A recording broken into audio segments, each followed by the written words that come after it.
Hey, welcome to the coaches meeting. That's the coach. I'm Grant Cohn. We should be talking about the Niners going into Pittsburgh and probably winning that game. They're favored to win week 1 on the road against a good team in a hostile environment. But that's not what we're going to talk about. We're going to talk about the head coach who keeps starting drama. I mean, and what's funny about Kyle is he was so untouchable since 2016. No one really had the guts to criticize him, like players, media, anyone in the league, associated with the league. But ever since this Trey Lance thing has officially ended with the Niners, people are taking shots. It was RG3. It was Jimmy Garoppolo, former players of his saying, and Jimmy was like the one who said it the most. He said, this is weird. It's weird how they handle quarterbacks out with the Niners.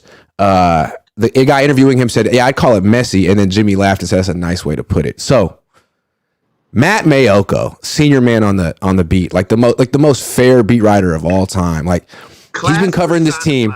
Yeah, he's been covering this team for almost 30 years. Yeah, just follows up on the topic. You got to do it. Waits till the end of the press conference to not ruin it, and says, would you agree with Jimmy that it's been kind of weird? And Kyle, I mean, everyone's seen it, but he really gets into this whole kind of like snarky back and forth with Matt Maiocco and says, well, what would you call it? And Matt's like, well, I would basically agree with Jimmy Garoppolo. What do you make of the fact that even Matt Maiocco is calling out Kyle Shanahan and Kyle isn't taking it well? I feel like there's elements of what's happening to Kyle where I feel like Jimmy is always been a professional.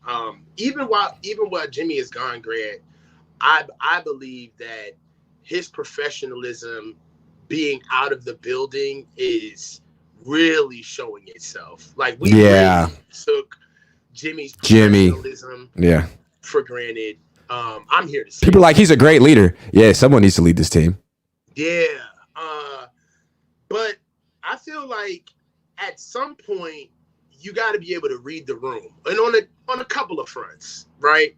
So, one, Kyle, you are, if not simmering towards the hot seat, God damn it, you got reservations. You're going to the goddamn kitchen. It is what it is, right? Yeah, sorry. Two, you have to understand that when your staunchest supporter has to ask you hard questions, they're doing their job. Yep. Right. So Matt's not in your pocket. Right. And for you to think that Matt is like, I mean, let's be honest, we want to drive hard journalism. We want to be able to get the answers. But that's not what Matt Maiocco is in the business of. Matt Maiocco is in the business of simply stating the facts, right? Yep.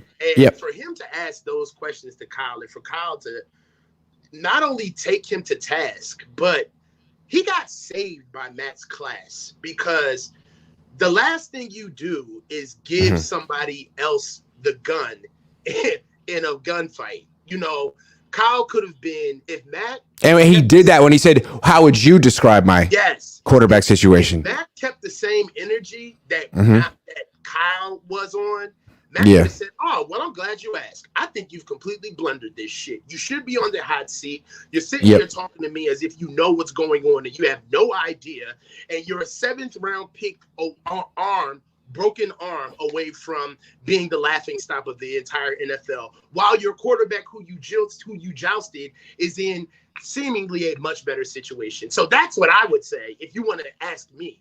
But again, Kyle, and then just on another level of being tone deaf and not recognizing that if Matt Maiocco is the one asking you these questions, then they need to be asking their serious questions. He's actually giving you the opportunity for you to simply say your side of the story. He's not attacking you. But another tone deaf moment is if you're a subject matter expert at anything, like you consider yourself an expert, a genius, then there is kind of a club, like, professionals recognize professionals. Real recognizes real. And for you to get in a wordsmith debate with a journalist, like, My dad used to always tell me this, like, he's like, he covers some of the best athletes, most intimidating people in the world. He used to cover boxers, football players, and it's like, yeah, you could kick my ass, but now we're talking. This is what I do. This is what I do. I wouldn't want to compete with you on the football field, but you really shouldn't think you can compete with me at talking. You want to start parsing words about unique? Real quick. My dad lives for these moments, and one time Dusty Baker, like, watched him just dismantle a player or coach, and Dusty Baker went up to my dad and was like, yo, you live for this shit, don't you? Like, this is your Vietnam. This is your Vietnam right here. My dad's like, what kind of, yeah. Yeah, like honestly speaking, like, if this was in a different forum, on a different team, in a different market, Kyle would have gotten destroyed. Yeah. If he would have did that and said, well, Matt was gentle with him. Was nice. But let me tell you something. Once Matt Maiocco is questioning you as the coach, that's when you know you're on the hot seat, because Matt isn't in your pocket. Like, Matt's been there. Matt has been there for 30 years. He knows the owners. The green light comes from up top. And I get the feeling that Jed York thinks his quarterback situation has been weird. How much money did he give to Jimmy Garoppolo? More than $100 million. How much money did he give to Trey Lance? Almost $30 million. Yeah. So I would have to think that Jed feels it's weird at best and has expressed it, and Kyle's just being defensive. And that Matt Maiocco knows he's got him pinned. And Kyle should just tap. Well, Kyle is in the corner in a lot of different ways, professionally, politically, from the narrative, financially. Like, I would say this is pretty much the most vulnerable that he's been as far as coaching, job security is concerned, juxtaposed to performance or what he's doing this year. There's so many narratives wrapped around the success and what it means for this year. And to be quite honest, a lot of things that are out of our control, like the success of Jimmy Garoppolo, the development of Trey Lance. Like, we can't control any of that stuff. We can't control injuries. So, I just feel like he was tone deaf. He didn't understand that, just because Trey's gone, now it's even a little bit hotter on you, brother, because now the kid is gone. So we ain't looking at Brock, right? And Sam hasn't gotten a chance for us to hate him. So it's on you. It's on you, man. So this is what you wanted. Because with Jimmy, he could always be like, man, this isn't who I wanted. I wanted Kirk. I had to be convinced. Like, no, none of that. None of that anymore. None of that. This is what you wanted. Yeah. So, I mean, and then, just come on, man. It's like, if you can sit here and trample all over the English language and try to talk about words, it's like, dude, less than a week ago, you didn't understand nor knew how to pronounce irreparable, and then said that it was unrepairable. Stop. So bro, and now we're saying, like, don't use the word weird. Like, that's a new thing this season. Weird is like the word of the season, because it has been a weird off season, and all of a sudden you're not allowed to use the word weird in Santa Clara. That word's off limits. You got to say unique. We're creating words, Grant, because now we're hearing about deloading. So, they're literally creating words, outlawing words, trying to change. Like, that's when a team is down bad. Can't say weird. You know what? Can't say arm fatigue. No, we can't say arm fatigue. Can't say arm fatigue. It's deloading. Can't say weird. It's unique. Like, man, let's just call it what it is. I swear to God, unique is gonna go. It's gonna go from unique to peculiar if we go on a losing streak. Yup, agree. This is a peculiar situation, guys. Generic name says everyone stop calling Banana Hands by his name until he's tarred and feathered while being run out of California. Generic name. Generic name says Kyle is scum. There's rock bottom kelp plankton 50 feet of whale poop, and then there's Banana Hands or he who must not be named. Man, it's 9:16 in the morning. But wow. Charles Michael Sinclair says Kyle Shanahan 3 losing seasons, Brandon Staley 0. Oh, Niner fans are ready to go. Ready to go. Is Kyle the real toxic issue in the locker rooms? Ask Justin. Am I the drama? Is it me? Is it me? No, it can't be. It could not be. Gold Blooded says, oh man, if Kyle can't get the deal done with Bosa, the green light is going to turn into a Ooh. Yeah. Ooh. Yeah, get it done, Kyle, for your own good. That's why I think they will. Khalil Kemp says Niner beat writers have treated Kyle with kid gloves from the moment he got here. Yep. I really hope Shanahan's treatment of Matt freaking Maiocco serves as a wake-up call to everyone else from here on out. Carry water if you want to, but you're not going to get anything in return. Yeah, anybody like when you do, and that's just the thing. I think what happened with the quarterback in Dallas woke a lot of people up. And I think that people are starting to realize that, even if you didn't think he was good, even if you think he should have played, even if you think he was given too many chances, you can't, now that he's gone, all we're left with is the picks and the ramifications of what we have left from it. He has to win because there's nobody to blame anymore. No, there's only one guy that's going to. Well, that's our next topic. That's our next topic. One more super chat. Stephen Pryor says just watched replay of last night's show. That was a tongue twister.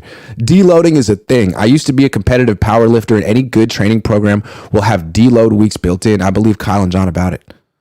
Okay, well, we're going to talk about that too. But first, we want to talk about this season's scapegoat.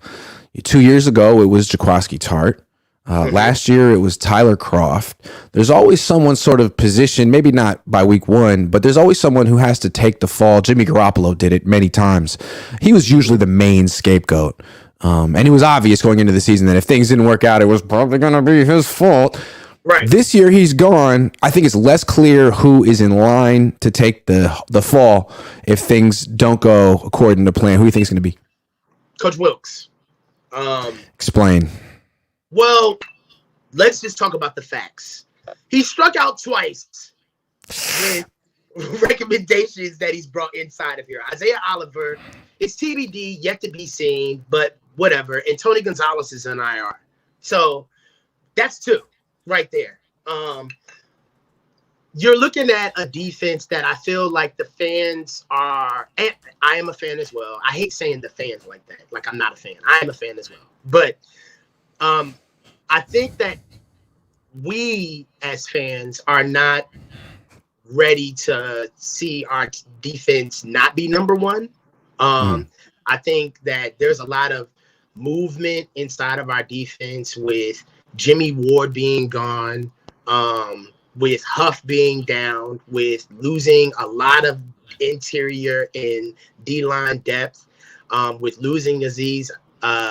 I feel as though that's what made our defense special, elite, is that we have great players, but we're able to have depth to run along those players. I believe that our depth is severely compromised on defense. I think that Isaiah Oliver is a downgrade from Jimmy Ward.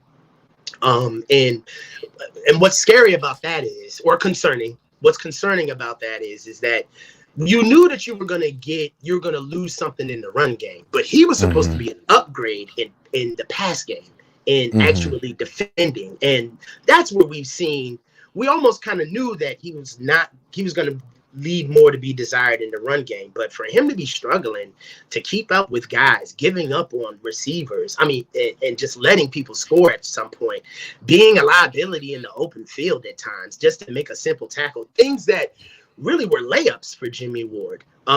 That is concerning to me. Javon Hargraves, I feel as though that we're going to forget that. Hold on. Before we go to Hargrave, let's stick with Wilks for a second. I want to say something about Wilks. I feel like he's the perfect answer. And one of the things that's interesting about, why is he here instead of Vic Fangio? Why? Ball. Just for the pass defense. Well, it's also because Kyle didn't want to change his scheme. Remember, they have the wide nine. They have Chris Kasarik. Yes. And if you bring in Vic Fangio, you gotta adopt the 3-4 and sort of just let Vic do what he wants to do. But Kyle didn't want to do that. He wanted to keep his scheme together on defense. And so you have Steve Wilks, he's never run this before. He was just willing to do what Kyle wanted him to do. So he could say, yeah, I'd love to run the wide nine. I'm into it, man. Yeah. But he's never done it before. And can he stop the run from this look? He's never done it before. Saleh did. Maiocco did. So if it doesn't work out, Wilks could easily be like, hey, well, this isn't what I normally run. He's not really owning this. Doesn't have to. It's Kyle's decision. And then with the fact that Bosa's not there is another excuse. So I feel like there's a lot of excuses built in for this defense right now. Yeah, and just to piggyback on your sentiments, Grant, a lot of things. Let's talk about our team holistically, right? If you just look at our team from a 10,000-foot view, we start slow. Not only do we start slow in the season, but we start slow in games, right?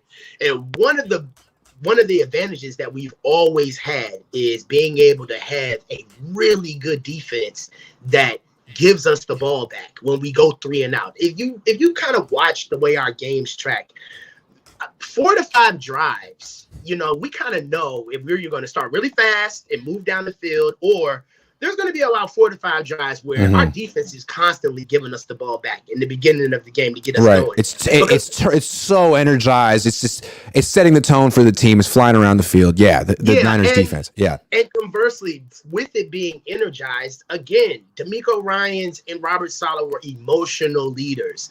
Kyle isn't necessarily into the game on that level. No. And that's something that I feel as though that we will miss on the sidelines. Because Coach Wilks is going to be up in the side. He's going to be up in the booth this year. And Kyle's going to be lost in his playbook.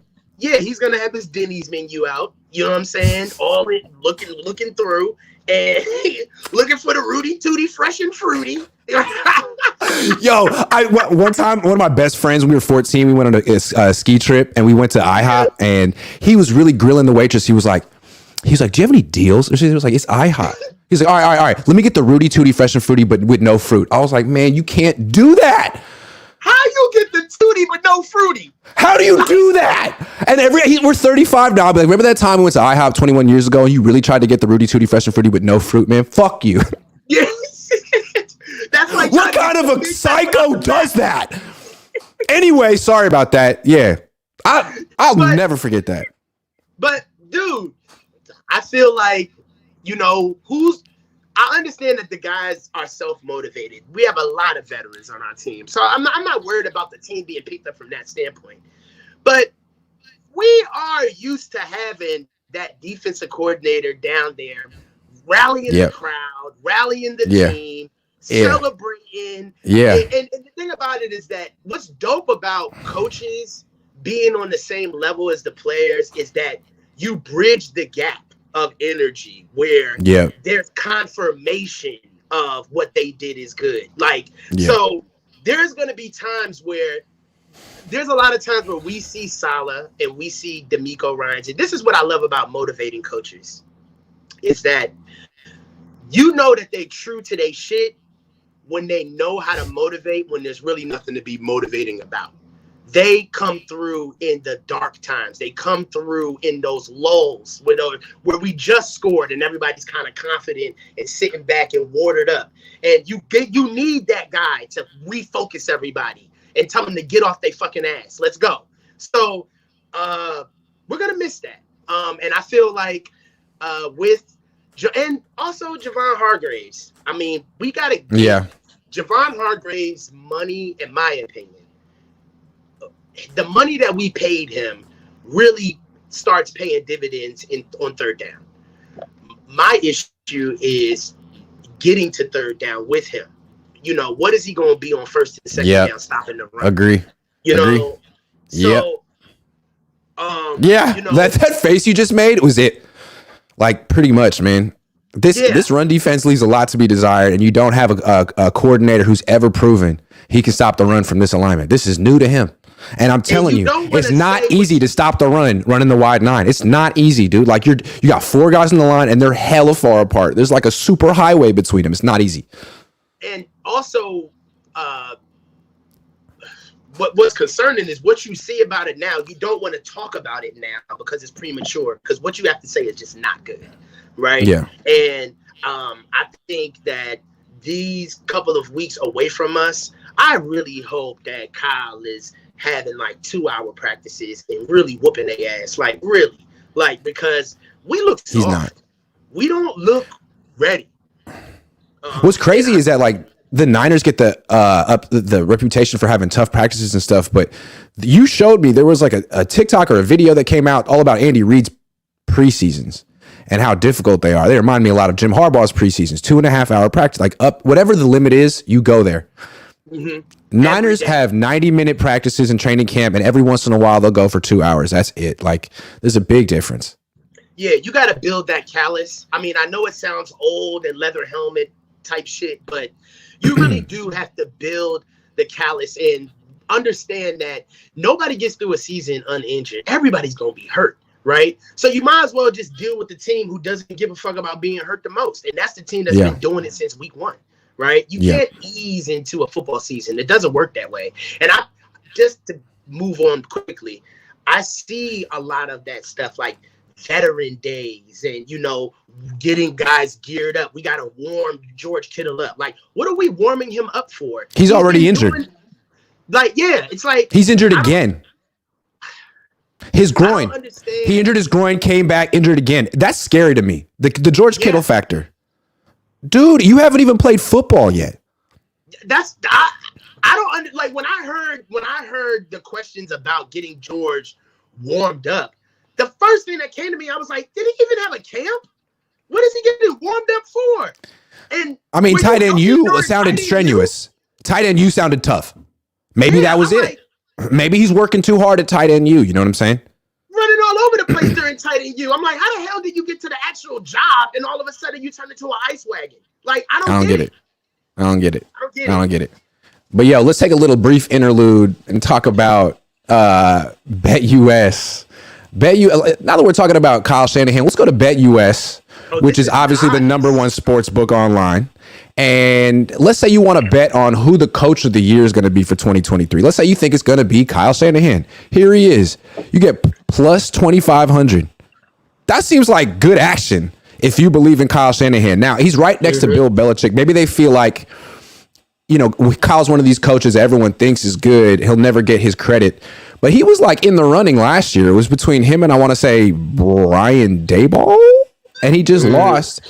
I mean, I think it's interesting that he's below Brandon Staley, Arthur Smith. He's below D'Amico, Zach Taylor, he's below D'Amico, Mike McDaniel, and Robert Saleh.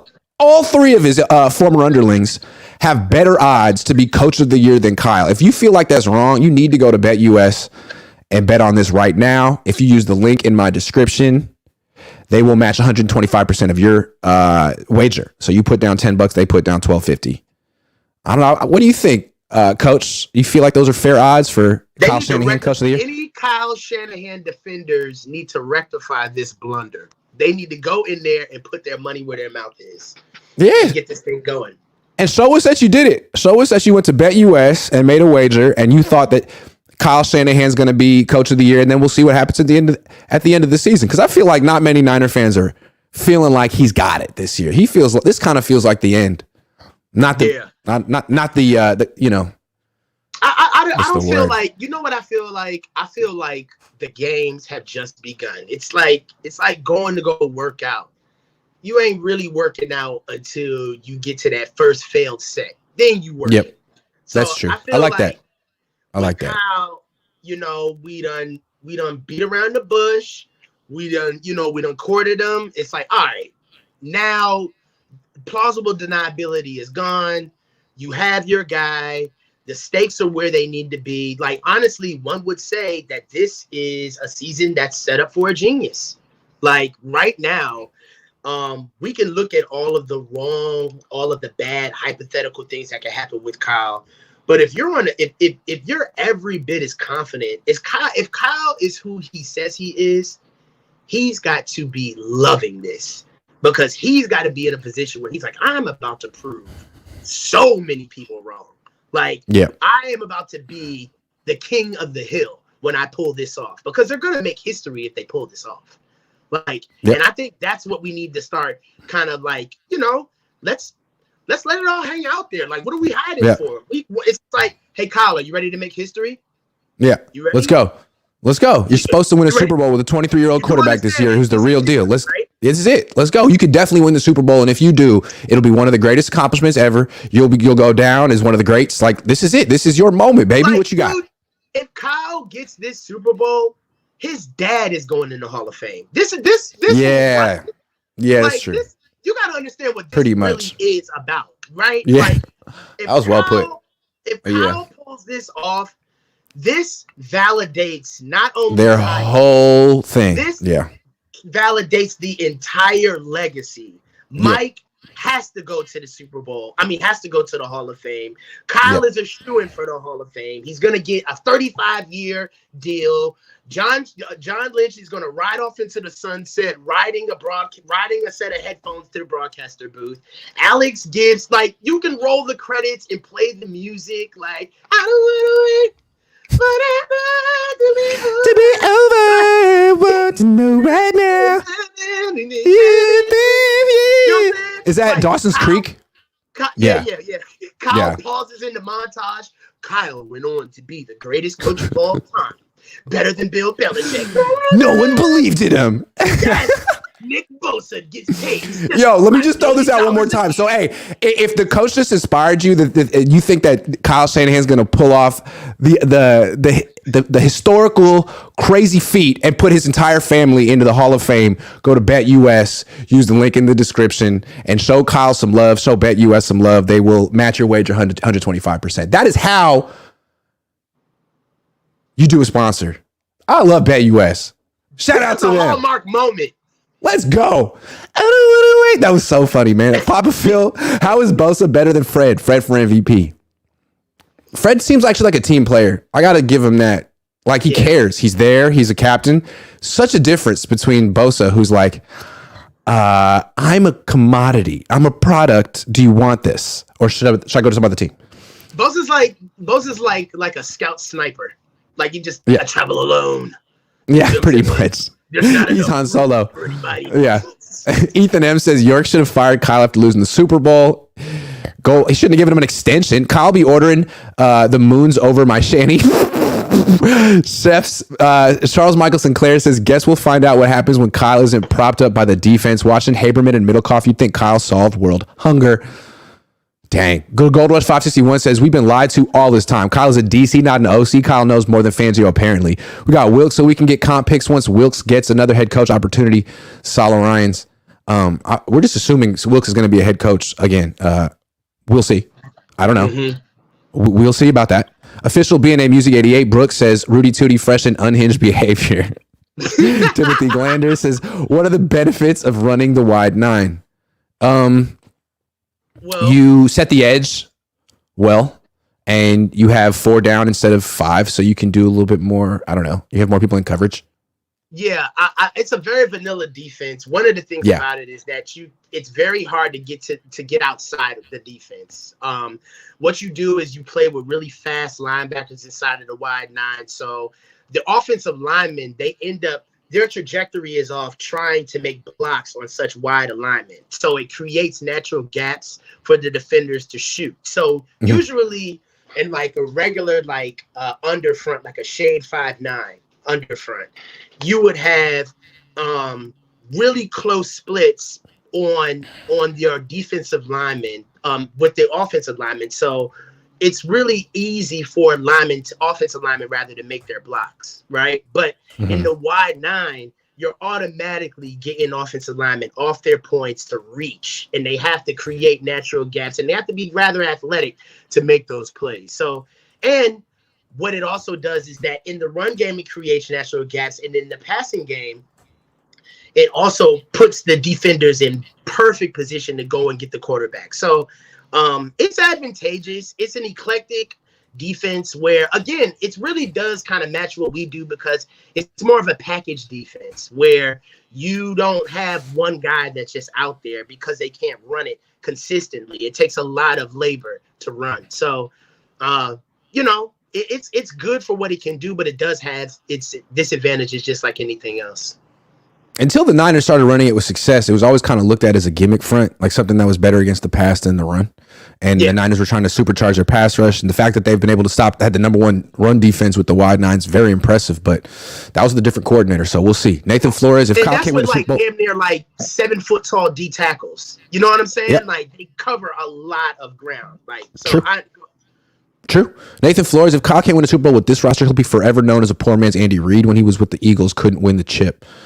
I mean, he's nothing like Andy Reid. Yoda Misfits Relentless says Bosa only wanted out for tax purposes. Florida's 183-day residencies rule. The days after he's in NYC with NFLPA and legal team, they ship Lance to Dallas. Man, that's way too much for me. I could never figure all that out. Let's think about it for a second, though. So Bosa only waited for the tax purposes. Florida's 103-day residency rule. We don't know what that is. Oh, like you have to live in Florida for 183 days of the year to be considered a Florida resident, so you can do taxes in Florida instead of da-da-da-da. Okay. The days after he's in NYC. In the legal team, and then they ship Lance to Dallas. Oh, okay. So what basically he's saying is that the money that – but this is the only thing that puts a hole in that theory. And I actually was wrong about this too, because I tweeted about this. Trey leaving now doesn't really do anything for Nick needing his money now. Trey leaving now is really the advantageous part about Trey financially leaving is that we get the $5 million bump that we were going to pay him next year. But this year, I think Trey's making like $800,000. Yeah, something like that. I don't know. Yeah. Yep. One more. Tyler, do you think the Niners, if good this year, use their first rounder to get another highly paid vet? Just trade it away, don't draft anyone? They might. They suck at drafting in the first round, so kind of like the Rams. So maybe just do that. When I see Kyle Shanahan, I hear Mark Morrison, you lied to me, says Papa Phil. All those times they said that I loved you. All right. You lied to me. Yes, I cried. Yes, I cried. All right, man. So the Niners have been really transparent about this Brock Purdy situation, except for the times that they haven't. So they let us know his entire plan. They say 2 weeks ago, no more restrictions. Then this week, they're like, actually, he's still on the pitch count. Actually, we planned this whole time for him to deload this week. Actually, he's been throwing 700 throws a week, and this week we only want him to throw 350. And we think he'll be better next week because of this deloading. Why should we believe a word they say? Like, they didn't tell us about this until now. They said it was the plan all along. They changed their story 800 times in a week with Trey Lance. This just it smells fishy. Fishy. Yeah. Look, Brock's not healthy. He's not 100%. Okay. He's functional. Brock can throw the ball, but I think that what they're trying to do, let's walk with me here. This may be a little bit of almost kind of like day trading in the sense of we may get short-term losses to get future gains down the line, right? And what they're doing is that they're throttling back the frequency of the exertion that he's putting on the arm so they could shoot him forward in a much bigger workload. And hopefully, if we're looking at this their way, right? By this time in a month, Brock will be probably resting at 400 reps a week, and his heavy weeks may be 800 reps a week. You see what I'm saying? So they may be throttling him down to give him time to actually give him the recovery that he needs. And then with the recovery that he gets, using that time to give him more to see what he can do. And let's see. I mean, hopefully that ramps up to the point where he fully is unlimited and he can just throw the ball whenever he wants to. But if I'm being fair to them, that's the thing. At this stage of the game, whatever they say, if they want to sit up here and lie to us, God love them. It's going to come out, right? So my thing is that you could tell me whatever you want to, but they have so much on their plate with keeping him healthy, making sure that he actually is an asset to the team, and then being able to prepare for when they have to carry him. And hear me when I say this. They will have to carry him at points in the season, right? Mm-hmm. If you think that Brock Purdy is going to be the tip of the spear for 22 weeks, you're dreaming, okay? They're going to have to defend him and help him like they would have done with every quarterback, right? So that's no knock on Brock, but the fact of the matter is that they have to prepare for when they're going to have to carry him and how they can get him through that unscathed, still confident, and still feeling like Brock, right? Because, go ahead. Yeah, because this team doesn't do very well when we have to carry quarterbacks, right? So we start in the guise of carrying the quarterback, he gets a little unprotected and he gets injured. So that's what I'm more focused with Brock and them talking about him deloading and, saving his arm. I kind of feel we're being sheepish about it, but arm fatigue is the least that we should be able to expect for him having that type of injury, right?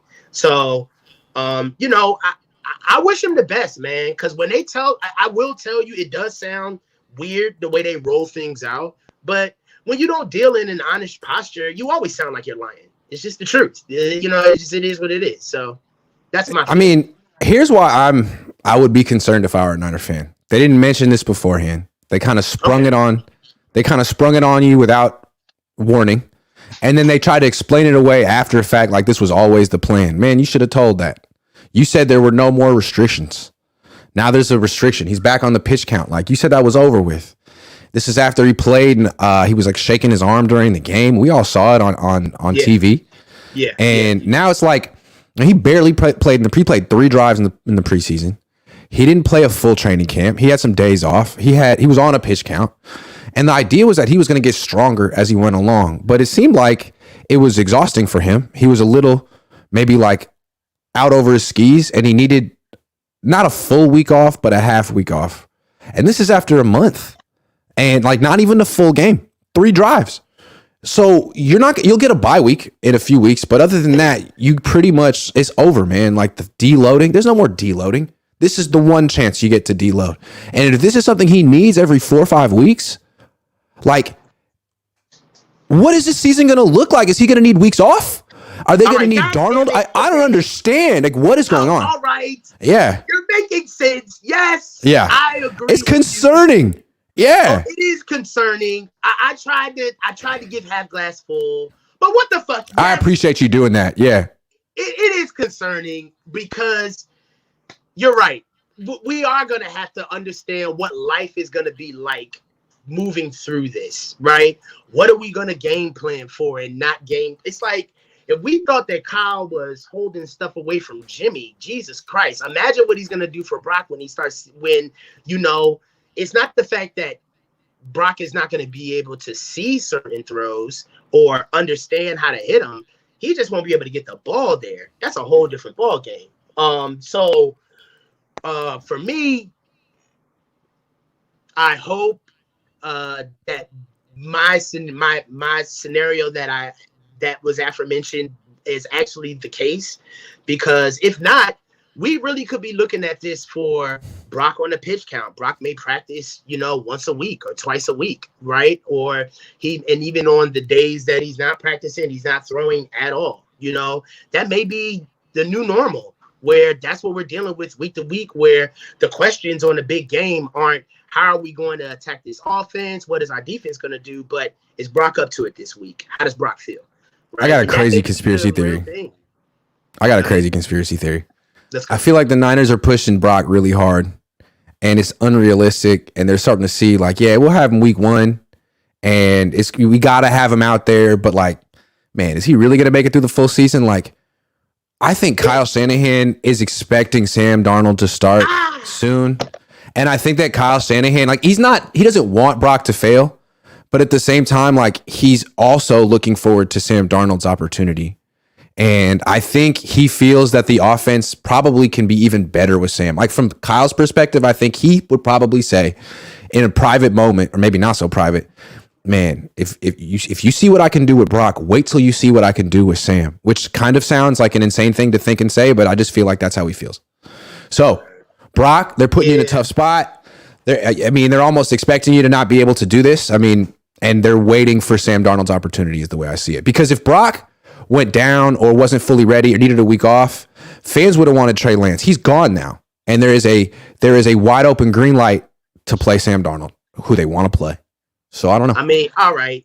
All right. So what I will say is that that's not too far off the mark because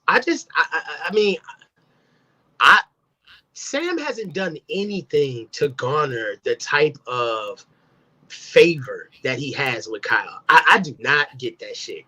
And really, for me, I kind of feel like the one thing that Trey Lance and Brock Purdy fans during that time, one thing we all could agree with is not Sam. Well, we are not in on Sam. And I agree. I do agree with you. I feel like if you look at what Sam is being asked to do throughout the offense and how Kyle always sneaks in those fade routes and those go nines, he always tries to sneak that shit in there for Sam every time he plays. He's trying to show you. What did he say? Sam Darnold has the arm talent. He could be the next. There is something different about Sam Darnold. And if you think about it, every time Sam gets there, first of all, the boy can't score. Jesus Christ. They never score. No. But what's a microcosm of Sam Darnold is that even with Brock being the best version of what we've seen in this offense in San Francisco, period. That's full stop, right? Even with Brock being the best version of Kyle's offense and what the locker room believes in, Kyle, and still with what happened to Trey, and now that he's gone, Kyle still wants to go get his own personal project that he went to go get. Yep. And it ain't Brock. And it ain't Brock. And it's like, that's the key. That's the key.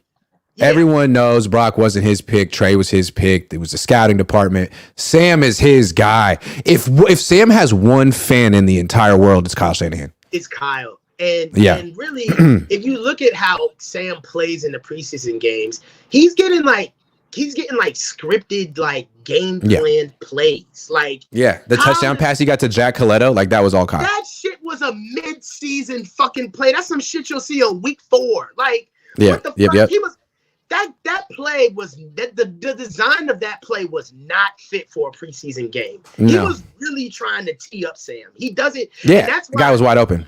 Right, and then what's even wild about it is that the microcosm about it is that the guy that you want, who you still scheme up plays for, you still can't fucking score with him. It's like, bro, just understand. It's like, at least be smart enough to understand that there's an element to your process that involves other people choosing things for you. And I don't think Kyle can get over that. I think he really wants his hands on literally everything. And ultimately, I think it's going to be his demise. Yep. Yeah. I think people are starting to look at it that way. I certainly am. Mendo Adventure says, my 7-year-old has longer practices than Kyle runs. Those practices are weak as hell. That's very surprising. I also think they're kind of... they explain why the Niners have lots of soft tissue injuries, man. That's a lot of reps for 90 minutes. It's a lot of running. Yeah. Saying Devin Sherman. Yeah. I mean, for us to be a physical team and for us, it's like, one thing that is always a constant every time you listen to press is there's always a question about why somebody didn't practice. And without a doubt, Kyle is always attributing somebody to a vet day. Oh, he just wanted the day off. We're going to give him the day off. It's like, no, fucking practice, bro. Practice. It's like everybody these cosmopolitan gentleman reps. And then we call ourselves one of the most physical teams in the league. And, honestly, that's up for question this year. I'm not hating on us, but I want us to earn our title. We need to earn what we say we are. And right now, we don't look like the most physical team in the league. We need to earn that shit. Definitely. Devin Sherman says, besides firing GM coach, if season's a failure, do the Niners trade certain stars next year? There's some that could be traded. That's a whole nother segment, though. Yeah, that's another segment. Brooks, there has to be a better word than deload pause. It just sounds so not suitable for work.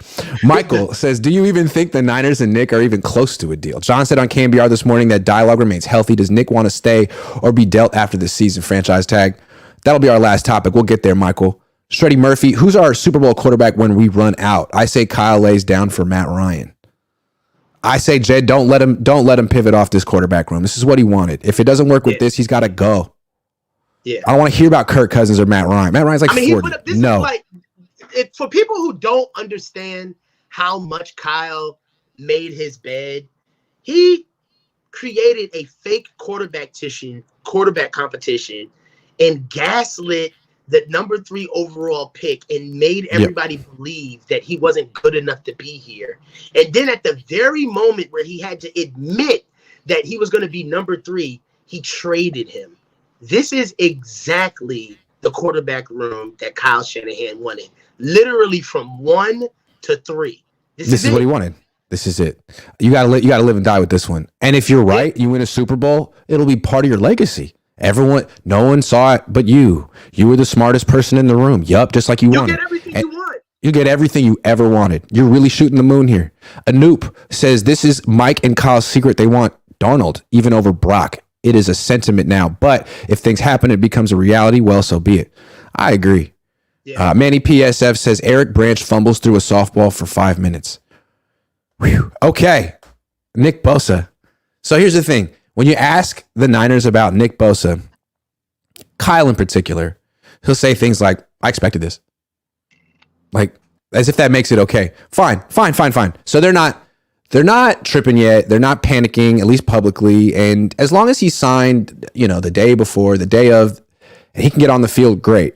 Some Bosa is better than no Bosa. But I feel like at this point, like a week and a half away from game 1, even if he signs, would it even be prudent to play him his normal workload, 75% of the snaps? Or is he on a pitch count?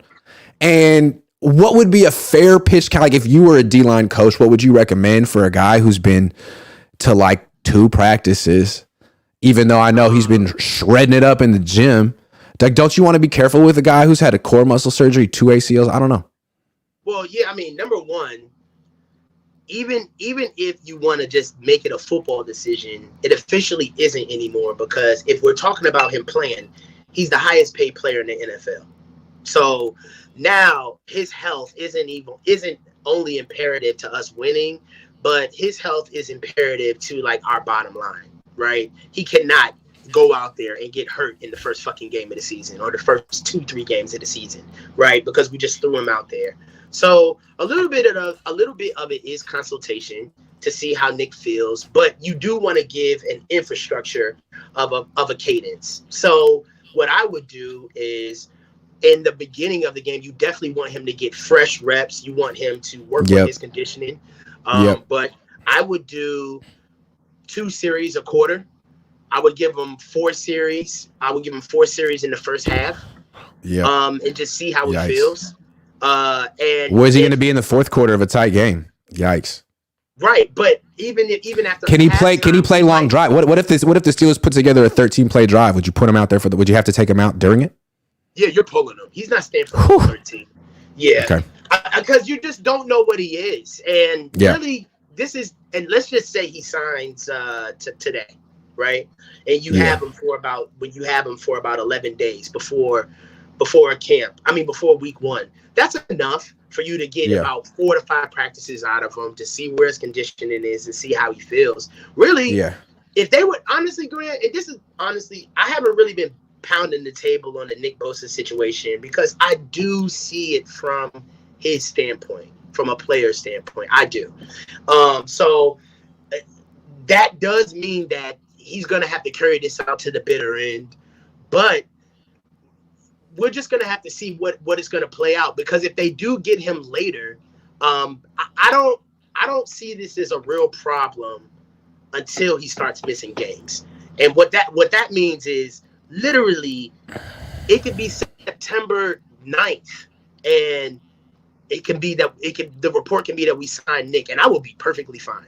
So he will be on a pitch count, but not for long, right? He's not a quarterback, or he's not coming off an injury. He's just trying to get acclimated back to football. That's not going to take that long, especially of a player of his caliber.